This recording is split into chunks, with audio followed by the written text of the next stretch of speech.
بە ئامادەبوونی خانەوادەی سەرۆک مام جەلال و بە بەشداری ژمارەیەکی زۆر لە لێپرساوانی حکومی و حزبی و هەزاران وڵاتی هەرێمی کوردستان و کادر و لایەنگرانی یەکێتی نیشتیمانی کوردستان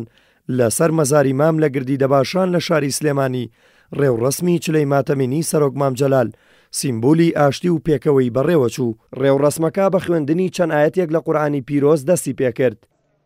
بسم الله الرحمن الرحيم يا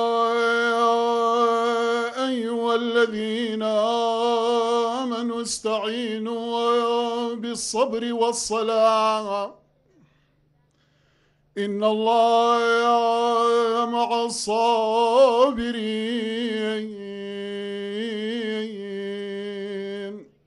بەدوایدا ئامادەبووان تا جەگوڵینەی خۆشەویستی و ڕێزووەفایان لەسەر مەزاری سەرۆک مام جەلال دانا و هاوخەمی خۆیان بۆ خانەوادەی مام دەربڕی.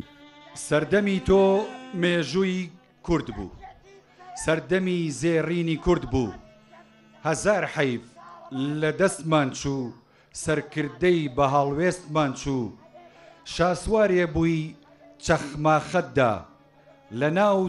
تەمی شکستەوە، تەسلیم بوونت نەئەزانی و خۆت نەئەدا بەدەستەوە. هەر لە ڕێوڕەسمەکەدا وێ ڕێخوێندنەوەی بروسکەی ماتەمینی کەسایەتی و لایەنەکان لەسەر ئاستی ناوخۆ و دەرەوە زۆرێک لە وتەکانی سەرۆک مام جەلال کە باز لە خەبات و بەرخۆدان و ئاشتی و پێکەوە ژیان و دیموکراتی و چارەسەرکردنی کێشەکانی گەلی کورد دەکات پێشکەش بە ئامادەبوان کرا. هەموانیش بە چاوی پڕفرمێسک و بە دڵی پڕحەسرەتەوە لەسەر مەزاری مام پەیمانی پاراستن و بەردەوامیدان بە ڕێبازەکەی سەرۆک مام جەلالیان دووپات کردەوە. هەروەک داواشیان لە دڵسۆزانی یەکێتی کرد،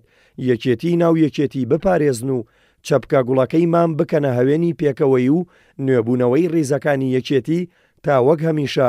یەکێتی نیشتیمانی پارێزەری سەروەری و دیموکراسی ئارامی گەلی کوردستان بێت. یەکێتی نیشتیمانی کوردستان بەڕێبازێکی نوێوە گونجاو لەگەڵ ڕەوتی گەشەکردنی کۆمەڵایەتی بە بیر و باوەڕێکی تازەوە گونجاو لەگەڵ پێداویستەکانی گەشەکردنی کۆمەڵایەتی بە هیوا و ورە و جۆرێکی نوێ لە خەباتەوە هاتەکایە کە لەگەڵ سەردەم دەگونجا بۆیە تواندرا ئەم شۆڕشە لە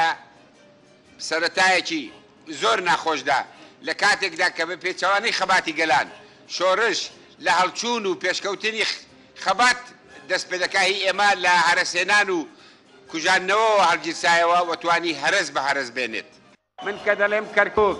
ناوچەکانی ترم لە بیرە لە شنگالەوە لە بیرمە هەتا خانەقین هیچ ناوچەیەکم لە بیر نەچووە بەڵام کەرکووک بۆتە ڕەمزی ناوچە داگیرکراوەکانی کوردستان. دەمەوێت سوپاسێکی تایبەتی بنێرم بۆ خەڵکی ناوچە دابراوەکان، بۆ خەڵکی کەرکووک و شنگار و خانەقین و مەخمور و هەموو شوێنەکانی تر کات بە جۆش و خرۆشێکی زۆرەوە هاتوونەتە کۆری خەبات، کۆری خەباتی پەرلەمانی، کۆری هەڵبژاردن بۆ دیاریکردنی نوێنەرەکانی خۆیان و بۆ ئەوەی جارشکە بە دنیای بسەلمێننەوە کە ئەم ناوچانە کوردستانە و بە زۆری زۆردار لە کوردستان دابراون. ئیمڕۆ لە هەموو ڕۆژێک زیاتر ئێمە پێویستیمان بە یەکێتی ڕیزەکانی گەلی کورد هەیە، پێویستیمان بەوە هەیە کە هەموو هێزەکانی کوردستان جگەورە و بچووکە ئاش ببنەوە هەر بۆ یەکێتی نیشتیمانی بانگەوازی ئاشبوونەوەی گشتی نێوان هەموو هێزەکانی کوردستانی بڵاو کردوێتەوە و هەوڵ دەدات کە هەموو هێزەکانی کوردستان یەک بگرن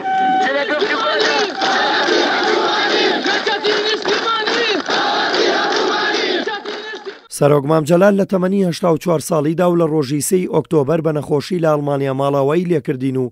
دوای هێنانەوەی تەرمی پیرۆزی لە ڕێگەی فڕۆکەخانەی نێودەوڵەتی سلێمانی گردی دەباشان کرایە دوا مەزارگەی مام و لەوێ بە خاک سپێردرا. دلێر کەمال کورسات نیوز سلێمانی. پێم خۆشە شتێکی کەش بڵێم ڕووم بکەمە ئەندام و کادیرەکانی یەکێتی نیشتیمانی کوردستان کە بەو جۆش و خرۆشەی ئێستەوە هەڵمەت برن بەرەو کۆنگرێسی داهاتووی یەکێتی نیشتیمانی کوردستان. بەو جۆش و خرۆشەوە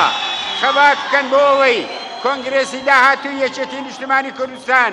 کۆنگرێسی پتەوکردن و چەسپاندنی یەکێتی ناو یەکێتی بێت، هەڵبژاردنی سەرکردایەتی شایستەی یەکێتی بێت، خوێنێکی نوێ بکرێتە لەشی یەکێتی و ئەم جارە ژنان گەنجان سەر بخرێن بەرەو سەرکردایەتی خەبات درێژەی هەیە نەسرەوتن جا سەرکەوتن